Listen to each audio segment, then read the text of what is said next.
اللہ سبحانہ تعالیٰ نے اس دنیا کو مشقتوں اور مصیبتوں کا گھر بنایا ہے تاکہ انسان کی آزمائش ہو سکے۔ اللہ تعالیٰ نے انسان کی تخلیق کی حقیقت بیان کرتے ہوئے فرمایا لقد خلقنا الانسان فی کبد، بلا شبہ یقیناً ہم نے انسان کو بڑی مشقت میں پیدا کیا ہے، اور اس مشقت سے مراد وہ سختیاں اور مشقتیں ہیں جو انسان اس دنیا میں برداشت کرتا ہے، اور وہ مشقتیں بھی جو برزخ میں ہوں گی، قبر میں ہوگی، اور وہ جو قیامت کے دن اس کو برداشت کرنا ہوگی۔ یعنی انسان کی زندگی کا سفر مشقتوں کا سفر ہے، اور اس ریالٹی کو ایکسپٹ کر لینا چاہیے۔ ہاں، اگر کوئی اللہ تعالیٰ کی اطاعت اور فرما برداری میں یہ زندگی بسر کرتا ہے اور ان تکلیفوں پر ناراض نہیں ہوتا، ان آزمائشوں میں کامیاب ہو جاتا ہے، تو انشاءاللہ موت کے ساتھ ہی اس کی راحتوں بھری زندگی شروع ہو جائے گی اور آئندہ کے لیے اس کی مشقتیں ختم ہو جائیں گی۔ مشقتوں سے پاک، مصیبتوں اور تکلیفوں اور آزمائشوں سے پاک جگہ تو صرف جنت ہی ہے، اور دنیا جنت ہو نہیں سکتی، چاہے انسان اس کو جتنا بھی جنت بنانے کی کوشش میں لگا رہے۔ تو اس دنیا میں رہتے ہوئے اس حقیقت کو جان لینا چاہیے کہ یہاں امتحان ہوں گے، تکلیفیں ہوں گی، آزمائشیں ہوں گی، غم ہوں گے۔ ضرورت اس بات کی ہے کہ ہمیں طریقہ آتا ہو کہ ان غموں، مشکلات، تکلیفوں سے نبٹنا کیسے ہے، یعنی اس کے لیے اپنے آپ کو تیار کرنا ہے، ورنہ لقد خلقنا الانسان فی کبد۔ ابن عباس کہتے ہیں کبد سے مراد اس کا پیٹ میں حمل کی صورت میں رہنا، اس کا دودھ پینا، اس کا دودھ چھڑانا، دانتوں کا اگنا، اس کی زندگی کے بچپن کے مراحل اور اس کی گزران، اس کی موت، یہ سب کچھ بہت سخت اور شدید ہوتا ہے۔ یعنی حمل سے لے کے پیدائش کا مرحلہ اور پھر دودھ پینا اور چھڑانا اور دانتوں کا آنا، ٹیدنگ پیریڈ، سارے ہی مراحل کے اپنے مسائل ہوتے ہیں۔ ان سب میں انسان کو کسی نہ کسی تکلیف سے گزرنا پڑتا ہے۔ قتادہ کہتے ہیں کہ وہ دنیا اور آخرت دونوں کی مصیبتیں جھیلتا ہے تو آپ اس کو مشقت میں پڑا ہوا ہی پائیں گے، یعنی انسان ہے ہی مشقت میں۔ ابن الجوزی کہتے ہیں دنیا آزمائشوں اور مصیبتوں کے لیے بنائی گئی، سمجھدار شخص کو چاہیے کہ اپنے نفس کو صبر پر آمادہ کرے۔ یعنی یہاں یہ سب کچھ تو ہوگا ہی، تکلیفیں تو آئیں گی، لیکن ضرورت کس چیز کی ہے کہ ہم اپنے آپ کو سمجھائیں کہ یہ دنیا مشکل جگہ ہے، یہاں صبر کرنا ضروری ہے۔ دنیا مومن کے لیے قید خانہ ہے۔ رسول اللہ صلی اللہ علیہ وسلم نے فرمایا الدنیا سجن المؤمن و جنت الکافری، دنیا مومن کے لیے قید خانہ ہے اور کافر کے لیے جنت ہے۔ تو اس کا کیا مطلب ہے کہ کیا کافر کو کوئی مشقت نہیں ہوتی اس دنیا میں؟ ہوتی ہے، لیکن مراد اس سے یہ ہے کہ آخرت کی تکلیفوں کے مقابلے میں دنیا میں جو بھی اس کو ملا ہے وہ اس کے لیے جنت ہی ہے، کیونکہ اس کے لیے آخرت میں جنت نہیں ہے۔ اور آخرت مومن کے لیے خوشحالی کا گھر ہے۔ جب مومن وہاں پہنچے گا تو پکار اٹھے گا وَقَالُوا الْحَمْدُ لِلَّهِ الَّذِي أَذْهَبَ عَنَّا الْحَزَنَ إِنَّ رَبَّنَا لَغَفُورٌ شَكُورٌ الَّذِي أَحَلَّنَا دَارَ الْمُقَامَةِ مِنْ فَضْلِهِ لَا يَمَسُّنَا فِيهَا نَصَبٌ وَلَا يَمَسُّنَا فِيهَا لُغُوبٌ۔ اور وہ کہیں گے کہ اس اللہ کا شکر ہے جس نے ہم سے غم کو دور کر دیا، یعنی جنت میں جا کر انسان واقعی غم سے دور ہو جائے گا۔ یقیناً ہمارا رب بخشنے والا قدردان ہے جس نے اپنے فضل سے ہمیں ابدی قیام گاہ میں لا اتارا، جہاں ہمیں نہ مشقت اٹھانی پڑتی ہے اور نہ کوئی تھکاوٹ لاحق ہوتی ہے، یعنی نہ ہی کوئی کام مشکل ہے اور نہ ہی ہم تھکتے ہیں، آرام ہی آرام ہے، سکون ہی سکون ہے۔ لیکن اس سکون کو پانے کے لیے اس دنیا میں تھکنا شرط ہے، اپنے آپ کو اللہ کی عبادت میں، بندوں کی خدمت میں تھکانا لازم ہے۔ دنیا جتنی بھی تکلیف دہ ہو، لیکن انسان جب جنت میں پہنچے گا تو جنت کا ایک چکر دنیا کی ساری فکروں کو ختم کر دے گا۔ نبی صلی اللہ علیہ وسلم نے فرمایا قیامت کے دن اہل جنت میں سے اس آدمی کو پیش کیا جائے گا جسے دنیا میں لوگوں میں سے سب سے زیادہ تکلیفیں آئی ہوں گی، پھر اسے جنت میں صرف ایک غوطہ دے کر یعنی ایک چکر لگوا کر پوچھا جائے گا اے ابن آدم، کیا تو نے کبھی کوئی تکلیف بھی دیکھی؟ کیا تجھ پر کبھی کوئی سختی بھی گزری؟ وہ عرض کرے گا اے میرے رب، اللہ کی قسم کبھی نہیں، کوئی تکلیف نہیں دیکھی، ساری تکلیفیں بھول جائیں گی، کبھی کوئی تکلیف میرے پاس سے نہ گزری اور نہ ہی میں نے کبھی کوئی شدت و سختی دیکھی۔ یعنی ایسی ٹھنڈک، ایسا آرام، ایسا سکون، ایسا لطف آئے گا کہ اس کے حافظے سے بھی نکل جائے گا کہ کبھی اس نے کوئی دکھ دیکھا تھا۔ تو آج ہم اس سلسلے میں رنج و غم کو دور کرنے والی سب سے بڑی دعا آیت کریمہ کے بارے میں پہلے پڑھیں گے۔ ارشاد باری تعالیٰ ہے، اور مچھلی والا جب وہ اپنی قوم سے غضبناک ہو کر چلا گیا تو اس نے گمان کیا کہ ہم ہرگز اس پر قادر نہ ہوں گے۔ پھر اس نے اندھیروں میں پکارا کہ تیرے سوا کوئی الہ برحق نہیں، تو پاک ہے، بے شک میں ہی ظالموں میں سے ہوں۔ تو ہم نے اس کی دعا قبول کر لی اور اسے غم سے نجات دے دی، اور ہم ایمان لانے والوں کو اسی طرح نجات دیا کرتے ہیں۔ یہاں ذنون سے مراد یونس علیہ السلام ہے، یعنی مچھلی والے۔ نون سے مراد مچھلی۔ یونس علیہ السلام عراق کی ایک بستی نینوا میں مبعوث کیے گئے تھے۔ انہوں نے اپنی قوم کو توحید کی دعوت دی، لیکن وہ مسلسل انکار کرتے رہے، جیسے کہ ہر قوم کا شیوا رہا۔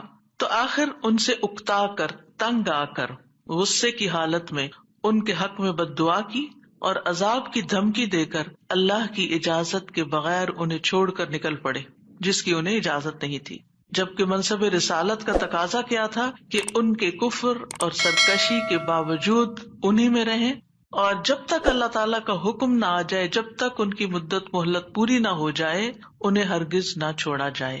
جیسا کہ نوح علیہ السلام نے 950 سال اسی کشمکش میں، اسی کام میں، اسی محنت میں گزار دیے، اور پھر اس وقت ان کے حق میں بد دعا کی جب ان سے کسی خیر کی توقع نہ رہی، اور جب اللہ تعالیٰ نے انہیں بتا دیا کہ اب اس کے بعد تمہاری قوم میں سے کوئی بھی ایمان نہیں لائے گا، تو اب جب انہیں پتہ چل گیا کہ کوئی بھی ایمان نہیں لائے گا، تو پھر انہیں اجازت دی گئی کہ وہ ان کے ختم ہونے کی دعا کر لیں، اور انہیں پھر ختم کر دیا گیا۔ یونس علیہ السلام گھبرا گئے اور اپنی بستی کو چھوڑ گئے، اور بستی سے نکل کر کچھ لوگوں کے ساتھ ایک کشتی میں سوار ہو گئے۔ جو ہی وہ کشتی آگے بڑھی سمندر میں، تو کشتی ڈگمگانے لگی کیونکہ اوور لوڈڈ تھی۔ اب ساری کشتی کے ڈوبنے کا خطرہ تھا، تو انہوں نے قرعہ اندازی کی کہ ایک آدمی کو کشتی سے نکال دیں تاکہ کشتی کا بوجھ ہلکا ہو جائے اور یہ اپنی منزل تک پہنچ جائے۔ قرعے میں یونس علیہ السلام کا نام نکلا، لیکن انہوں نے کشتی سے نکلنے سے انکار کر دیا، لہٰذا دوبارہ قرعہ اندازی کی گئی کہ ہو سکتا ہے کسی اور کا نام نکل آئے، لیکن پھر آپ ہی کا نام نکلا، اور پھر آپ نہیں نکلنا چاہتے تھے کشتی سے۔ پھر تیسری بار قرعہ اندازی کی گئی تو پھر آپ ہی کا نام نکلا۔ اللہ سبحانہ وتعالیٰ فرماتے ہیں فَسَاهَمَ فَكَانَ مِنَ الْمُدْحَضِينَ، پھر وہ قرعہ میں شریک ہوا تو ہارنے والوں میں سے ہو گیا۔ اب تو کوئی گنجائش ہی نہیں رہی تھی کہ اس کے بعد کچھ قرعہ اندازی کی جائے، اب تو انہی کی باری تھی۔ قرعہ ان کے نام نکلا۔ یہ دیکھ کر یونس علیہ السلام کھڑے ہو گئے اور انہوں نے دریا میں چھلانگ لگا دی۔ جو ہی انہوں نے چھلانگ لگائی، ایک بہت بڑی مچھلی نے آ کر ان کو نگل لیا۔ آپ اس وقت مچھلی کے پیٹ میں جاتے ہی مسلسل تسبیح کرنے لگے۔ مچھلی ان کو لے کر سمندر کی گہرائیوں میں چلی گئی، اور اب یہاں پر مچھلی کے پیٹ کا اندھیرا اور سمندر کی گہرائیوں کا اندھیرا، اور پھر اس کے بعد رات کا اندھیرا۔ تو ایسے میں یونس علیہ السلام نے جس دعا سے مدد لی وہ یہی دعا تھی جو ان آیات میں بیان ہوئی ہے، لا الہ الا انت سبحانک انی کنت من الظالمین۔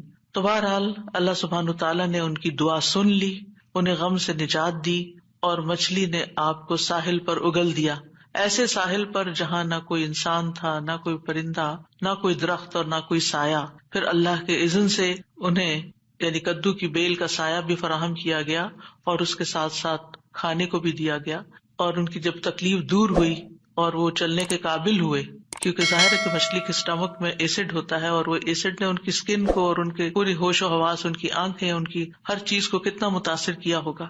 تو جب ان کے ہوش و حواس بحال ہوئے اور چلنے کی کچھ طاقت ہوئی تو دوبارہ اسی بستی کی طرف بھیجے گئے۔ اب آپ دیکھیے کہ بستی والے دیکھ کر حیران ہو گئے ہوں گے کہ یہ شخص جو ہمیں چھوڑ کر چلا گیا تھا یہ کیسے واپس آ گیا، اور ہو سکتا ہے کہ ان کے جانے کے بعد انہوں نے تلاش بھی کیا اور وہ کہیں ملے بھی نہ ہوں۔ اور پھر آپ دیکھیے کہ کس طرح بستی والوں کو یہ ریئلائز ہوا کہ انہوں نے غلط کیا ہے اپنے پیغمبر کے ساتھ، تو وہ ایمان لائے۔ بہرحال پھر ایک مدت تک یہ بستی جو ہے ایمان لا کر دنیا میں جیتی رہی۔ دوسری طرف یونس علیہ السلام کو اللہ سبحانہ وتعالیٰ نے غم سے نجات دی، اور اس طرح ان کی نجات کے بعد ان کو اللہ تعالیٰ نے چن لیا۔ اسی طرح اللہ سبحانہ وتعالیٰ اس بستی کے بارے میں فرماتے ہیں فَلَوْلَا كَانَتْ قَرْيَةٌ آمَنَتْ فَنَفَعَهَا إِيمَانُهَا إِلَّا قَوْمَ يُونُسَ لَمَّا آمَنُوا كَشَفْنَا عَنْهُمْ عَذَابَ الْخِزْيِ فِي الْحَيَاةِ الدُّنْيَا وَمَتَّعْنَاهُمْ إِلَىٰ حِينٍ سو کوئی ایسی بستی کیوں نہ ہوئی جو ایمان لائی ہو، پھر اس کے ایمان نے اسے نفع دیا ہو، یونس کی قوم کے سوا۔ جب وہ ایمان لے آئے تو ہم نے ان کی ذلت کا عذاب دنیا کی زندگی میں ان سے ہٹا دیا اور انہیں ایک وقت تک سامان دیا۔ کہا جاتا ہے کہ یونس علیہ السلام جب قوم کو چھوڑ کر گئے تھے اور ان لوگوں کو یہ بات سمجھ آ گئی کہ وہ نبی تھے اور وہ جھوٹ نہیں بولتے، تو وہ سب کے سب اپنے بچوں، چوپایوں، مویشیوں سب کو لے کر صحرا کی طرف نکل گئے اور ماؤں کو بچوں سے الگ کر دیا، اور اللہ سبحانہ تعالیٰ کے حضور میں رو رو کر دعائیں کی، حتیٰ کہ ان کے اونٹ بلبلانے لگے اور بچے بھی رونے لگے اور گایوں کے بچے ڈکرانے لگے اور بھیڑ بکریاں اور سارے جانور بولنے لگے۔ یعنی ایک سما ہوگا اس توبہ استغفار کا کہ کس طرح انہوں نے فریادیں کی۔ صاحب دیکھیے، ادھر ان کا پیغمبر فریادیں کر رہا ہے اور ادھر ان کی قوم فریادیں کر رہی ہے اپنے سارے مال و متاع کے سمیت۔ تو اللہ سبحانہ تعالیٰ نے کس طرح ان کی فریادیں سن لی۔ تو اس سے کیا پتا چلتا ہے کہ دعا مانگنے کا بھی ایک سلیقہ ہوتا ہے۔ بے روح دعائیں، بس صرف الفاظ کا دہرا دینا، کبھی چپ کر کے دل میں دہرا لینا، کبھی زبان سے لفظ نکالے بغیر صرف منہ سے بول دینا، یہ کافی نہیں ہوتا، بلکہ اس کے لیے بہت ضروری ہوتا ہے کہ انسان اپنی آہوزاری ظاہر کرے، اللہ سبحانہ تعالیٰ کے آگے اپنی بے قراری کو بیان کرے اور اپنی کیفیت اور اپنے غم اور اپنے دکھ کی داستان سنائے اور محنت کرے دعا میں۔ ہم دعا میں محنت نہیں کرتے، ہم ایک آدھ دفعہ بس کر لیتے ہیں، کبھی تھوڑا بہت آنسو بھی آ گئے، تھوڑا بہت رو پڑے اور بات ختم ہو گئی اور پھر کہا ہم نے تو بڑی دعا کر لی، ہماری تو سونی نہیں جاتی۔ یونس علیہ السلام نے یہ آیت کریمہ کیسے پڑھا تھا اور ہماری قوم میں کیسے رواج ہے آیت کریمہ پڑھنے کا؟ یعنی باتیں بھی چل رہی ہوتی ہیں اور گٹیاں پھینکی جا رہی ہوتی ہیں اور 1.25 لاکھ پورا کرنا ہوتا ہے اور کوئی صحیح پڑھ بھی رہا ہوتا ہے اور کوئی اس کے پروننسیشن بھی نہیں جانتا اور کچھ سے کچھ اس کو پڑھ رہا ہوتا ہے، اور پھر یہ کہ توقع رکھتے ہیں کہ اب ہم نے 1.25 لاکھ پڑھ کے دے دیا ہے تو ہماری مشکل ضرور آسان ہو جائے، حالانکہ بات 1.25 لاکھ کی نہیں۔ اور قرائن سے کہیں یہ پتہ نہیں چلتا کہ یونس علیہ السلام نے 1.25 لاکھ پورا کیا تھا اور جب وہ اس سے نکلے تھے، ہو سکتا ہے انہوں نے چند ہی بار پکارا، لیکن پوری تکلیف میں جب کراہتے ہوئے روتے ہوئے پکارا تو اللہ سبحانہ تعالیٰ نے اس دعا کو سن لیا۔ تو ہم سب کو بھی چاہیے کہ اپنی دعاؤں کے اندر رقت پیدا کریں، خشوع پیدا کریں، عاجزی سے دعا مانگیں، رو کے دعا مانگیں۔ جو بھی مشکلات اٹکی ہوئی ہیں، جو بھی مسائل ہمارے ارد گرد ہم پہ چھائے ہوئے ہیں، جن چیزوں کی طرف سے بھی ہم پریشان ہیں، جو بھی غم، ہم، حزن اور مستقبل کے فکر اور پریشانیاں، جو چیزیں بھی ہماری زندگی میں عام ہو رہی ہیں، ان سب کو دور کرنے کے لیے ہم اللہ کو پکاریں اور خوب پکاریں۔ تو اللہ سبحانہ تعالیٰ نے یہاں ان کا نام نہیں لیا ان آیات میں، بلکہ ذنون کہا، مچھلی والا، کیونکہ نون مچھلی کو کہتے ہیں اور مچھلی نے انہیں نگل لیا تھا۔ وَذَنُّونِ إِذْ ذَهَبَ مُغَاضِبًا، یعنی غصے میں گئے تھے، ناراض ہو کے گئے تھے قوم سے۔ فَظَنَّ أَن لَّن نَّقْدِرَ عَلَيْهِ، انہوں نے یہ ہرگز نہیں سمجھا کہ اللہ تعالیٰ ان پر قابو نہ پا سکے گا، یعنی اس کا مطلب ہے کہ انہوں نے سمجھا کہ شاید ان کی پکڑ نہیں ہوگی، یعنی انہیں کچھ کہا نہیں جائے گا۔ قدرہ کا مطلب ہوتا ہے کسی پہ کوئی چیز تنگ کر دینا، جس سے رزق کی تنگی کے لیے بھی یہ لفظ قرآن میں استعمال ہوتا ہے۔ مطلب یہ ہے کہ یونس علیہ السلام جب اپنی قوم کو چھوڑ کر نکل رہے تھے تو انہوں نے یہ سمجھا تھا کہ اس پر وہ حق بجانب ہیں اور ان کی پکڑ نہیں ہوگی، یعنی ہم انہیں کچھ نہیں کہیں گے، لیکن پکڑ ہو گئی کیونکہ اللہ تعالیٰ کا حکم نہیں آیا تھا۔ اچھا، بعض اوقات ہم بھی کچھ اپنی زندگی میں ایسے کام شروع کر دیتے ہیں یا ایسے ڈیسیژن لے لیتے ہیں اور ساتھ ہی اس خوش فہمی میں مبتلا ہو جاتے ہیں، یہ تو معمولی سی بات ہے، اس پہ اللہ تعالیٰ کیا پکڑے گا، اس پہ نہیں پکڑ ہوتی۔ لیکن کبھی بھی جان بوجھ کے نافرمانی نہیں کرنی چاہیے اور انسان کو حد الوسع کوشش کرنی چاہیے کہ اللہ تعالیٰ کی ناراضگی کے کاموں سے بچے، اور کسی بھی گناہ کو ہلکا نہیں سمجھنا چاہیے، چھوٹا نہیں سمجھنا چاہیے کہ اس پہ نہیں پکڑ ہوتی، لیکن پکڑ ہو گئی۔ فنادى في الظلمات اللہ الہ الا انت سبحانک انی کنت من الظالمین۔ آپ دیکھیے ہم سے بھی جب کوئی غلطی ہوتی ہے نا، کوئی بات منہ سے غلط نکل جائے، کوئی ہمارا رویہ کسی کے ساتھ غلط ہو جائے، معاملہ کسی کے ساتھ سخت ہو جائے، ہم کسی کے ساتھ تلخ ہو جائیں، تو اس کے بعد ہمارے دل میں ریگریٹ ضرور آتی ہے، ہمیں احساس ہوتا ہے۔ اور حدیث میں آتا ہے کہ فرشتہ 6 گھڑیاں قلم اٹھائے رکھتا ہے۔ اگر اس میں، اب گھڑیوں سے مراد کتنی ڈیوریشن ہے یہ نہیں مجھے معلوم، لیکن مطلب یہ ہے کہ کچھ دیر اس کو دی جاتی ہے کہ کیا یہ اپنی غلطی مانتا ہے۔ اور کچھ اللہ کے بندے ایسے ہوتے ہیں کہ جو ہی ان سے غلطی ہوتی ہے اور ان کے دل میں پنچ ہوتی ہے، ان کو شرمندگی ہوتی ہے، وہ فوراً استغفار شروع کر دیتے ہیں اور اپنی غلطی کو مان جاتے ہیں اور کہتے ہیں کہ یہ کیا کیا میں نے، مجھے ایسا نہیں کرنا چاہیے تھا۔ اور پھر کیا ہوتا ہے، اللہ تعالیٰ اپنی رحمت سے معاف کر دیتا ہے ایسے بندوں کو. تو یونس علیہ السلام سے بھی جو ہو گئی کمی، اس کے بعد انہیں احساس ہو گیا کہ ایسے ہی ان کا نام کرے میں نہیں نکلا. اسی طرح ہم پر جب کوئی مشکل آتی ہے تو بعض اوقات انسان سوچتا ہے کہ یہ مشکل ایک دفعہ آئی ہے، پھر آ گئی ہے، یہ کیا ہو رہا ہے میرے ساتھ، یہ کیوں آ رہی ہے، ضرور میں نے کوئی ایسی غلطی کی ہے. پھر انسان استغفار شروع کر دیتا ہے اور آیت کریمہ کا ورد شروع کر دیتا ہے کہ کوئی مصیبت اللہ کے اذن کے بغیر نہیں آتی. یہ اگر مشکل آئی ہے، مصیبت آئی ہے، تو ضرور اس کے پیچھے کوئی وجہ ہے. تو آپ دعا کر سکتے ہیں کہ یا اللہ مجھے میری غلطی دکھا دے، مجھے میرا جو بھی گناہ ہے مجھے اس کی یاد آ جائے، مجھے اس کی سمجھ آ جائے، میں اس کو چھوڑ دوں تو اس کو معاف کر دے. تو استغفار کی کثرت جو ہوتی ہے وہ انسان کو مشکلات سے نجات دیتی ہے. تو فنادى في الظلمات، تو انہوں نے اندھیروں میں پکارا. کون سے اندھیرے؟ رات کا اندھیرا، سمندر کا اندھیرا، مچھلی کے پیٹ کا اندھیرا اور غموں کا اندھیرا کہ میں کہاں پھنس گیا ہوں، وہاں سے نکلنے کا کوئی راستہ ہی نہیں. آپ دیکھیے کہ اگر کوئی ڈور بند ہوتا ہے تو انسان ڈور بجاتا ہے، کوئی آ کے کھول دیتا ہے، دروازہ توڑ دیتا ہے، انسان کچھ نہ کچھ حل نکل آتا ہے. گھر کے اندر اگر انسان کہیں ٹریپ ہو گیا، ٹریفک میں ٹریپ ہو گیا، کہیں اور ٹریپ ہو گیا، کوئی نہ کوئی آ کے آگے بڑھ کے کوئی مدد کر سکتا. لیکن مچھلی کے پیٹ کے اندر ٹریپ ہو جانا، نو وے آؤٹ. اور آپ کو پتا مچھلی کا پیٹ ہوتا بڑا ہے، جیسے ویل مچھلی ہے نا، تو اس کا جو ماؤتھ ہوتا ہے وہ بہت بڑا نہیں ہوتا. کرل کھاتی ہے نا، کرل بہت چھوٹی چھوٹی چیز ہوتی ہے اور کئی ٹن کرل کھا جاتی ہے، لیکن یہ ہے کہ چھوٹی چیز اندر لے جا سکتی. اب یہ تو اللہ کے اذن سے اس کا منہ کھل گیا ہوگا اور وہ اندر چلے گئے، اور یہ بھی نہیں ہمیں پتا کہ وہ ویل تھی یا کوئی اور، کیونکہ سمندر کی اکثر مخلوق تو ہمارے علم میں ہی نہیں ہے، یہ تو انسانوں کے اندازے ہیں. تو بہرحال ان کے دل پہ جو غم تھا اور جو تکلیف تھی اس میں انہوں نے پکارا اور سب سے پہلے توحید کا اقرار کیا، لا الہ الا انت، کہ اس وقت مجھے پکا یقین ہے اور مجھے اس پر پورا اعتماد ہے کہ اس مشکل سے صرف تو نکال سکتا ہے، کوئی بھی نہیں. میری فریاد سننے والا کوئی نہیں، میری مدد کرنے والا کوئی نہیں، میرے کام آنے والا کوئی نہیں. تو آپ دیکھیے مشکلات کے حل کے لیے سب سے پہلی چیز توحید کا اقرار کرنا چاہیے. افسوس یہ کہ ہمارے ہی لوگ توحید کے اقرار کی بجائے مشکلات میں غیر اللہ کو پکارنے لگتے ہیں، یا علی مدد، یا فلاں مدد، قبر والوں کو پکارنے لگتے ہیں. کس قدر افسوس کی بات ہے. یونس علیہ السلام اپنے رب کو پکار رہے ہیں اور کہہ رہے ہیں کہ تیرے سوا کوئی الہ نہیں، لا الہ الا انت. اور انسان کی ناسمجھی دیکھیے کہ وہ مشکل وقت میں غیر اللہ کو پکارے، اس کی مشکل کہاں سے آسان ہو سکتی ہے.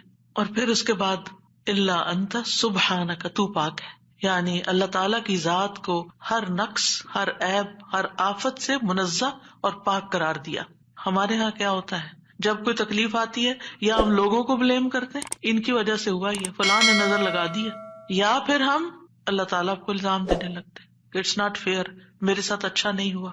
تو اب آپ دیکھیے جس بندے کی ڈائریکشن ہی صحیح نہیں، اس کی مشکلات کہاں سے حل ہوں گی. اگر آپ اپنے قصور کا ذمہ دار دوسرے کو ٹھہرا رہے ہیں، الزام تراشی کر رہے ہیں، دوسرے کی عیب جوئی کر رہے ہیں، دوسرے کی شکایتیں کیے چلے جا رہے ہیں. کیونکہ عام طور پر ہوتا کیا، جب انسان کو کوئی پرابلم آتی ہے، میاں بیوی مثلاً کوئی لڑائی ہوئی، تو اگر آپ عورت کا کیس سنیں تو سارا الزام میاں کو دے گی، میاں کا کیس سنیں تو سارا الزام بیوی کو دے گا. تو ایک دوسرے کو الزام دینے سے مسائل کبھی حل نہیں ہوتے. ہمیشہ دنیاوی معاملات میں بھی کوئی رکاوٹ آئے تو دیکھنا چاہیے کہ میں نے کون سا ڈیسیژن غلط لیا تھا، میری غلطی کہاں تھی. یونس علیہ السلام اللہ کے چنے ہوئے نبی تھے، ان کو سمجھ آ گیا کہ غلطی میں نے کی ہے اور اس کا اعتراف انہوں نے کیا. یاد رکھیے توبہ میں، استغفار میں سب سے پہلے اپنی غلطی کا اعتراف کرنا ہوتا ہے. اگر آپ بلیم گیم کھیلتے رہے، ایک دوسرے کے اوپر الزام تراشی کرتے رہے، ایک دوسرے پہ بال پھینکتے رہے، تو مسئلہ کبھی بھی حل نہیں ہو سکتا. مسئلے کو جاننا، مسئلے کو پہچاننا، مسئلے کا حل کرنا بہت ضروری ہوتا ہے. یہ ایسے ہی ہے کہ جیسے کوئی شخص بیمار ہو جائے اور ڈاکٹر اس کی اصل بیماری کو ڈائگنوز کرنے کی بجائے، سب خرابی پیٹ میں ہے اور وہ ٹریٹ کر رہا ہے لوکلی کسی جگہ کو، کہاں سے علاج ہوگا؟ اگر اصل کاز پتا چل جائے اور اس کاز کو ہٹا دیا جائے. مثلا آپ دیکھیں الرجی کے کیسز میں کیا ہوتا ہے، آپ جتنی چاہے دوائیاں لگا لیں، جب تک آپ اس چیز کو اوائڈ نہیں کریں گے جس سے آپ الرجک ہیں، آپ کی بیماری دور ہو نہیں سکتی. اسی طرح اگر انسان کسی مصیبت میں پھنس گیا ہے اور اس کو ڈائگنوز نہیں کر پا رہا اور کرنا نہیں چاہتا، اور خاص طور پر جو چیز اس کے کنٹرول میں ہے اس کو ریموو نہیں کر رہا، تو مسئلہ حل نہیں ہو سکتا. تو اللہ سبحانہ تعالیٰ کے ہاں بھی دعا اور فریاد کا سلیقہ یہی ہے کہ انسان اپنے آپ کو قصوروار ٹھہرائے جہاں وہ قصوروار ہے، اور اگر قصوروار نہیں ہے، پکا یقین ہے سراسر آپ پہ ظلم ہوا ہے، پھر اللہ کی رحمت کو پکارے، یا حی یا قیوم برحمتک استغیث، ورنہ اپنی غلطیاں، اور کون انسان یہ کہہ سکتا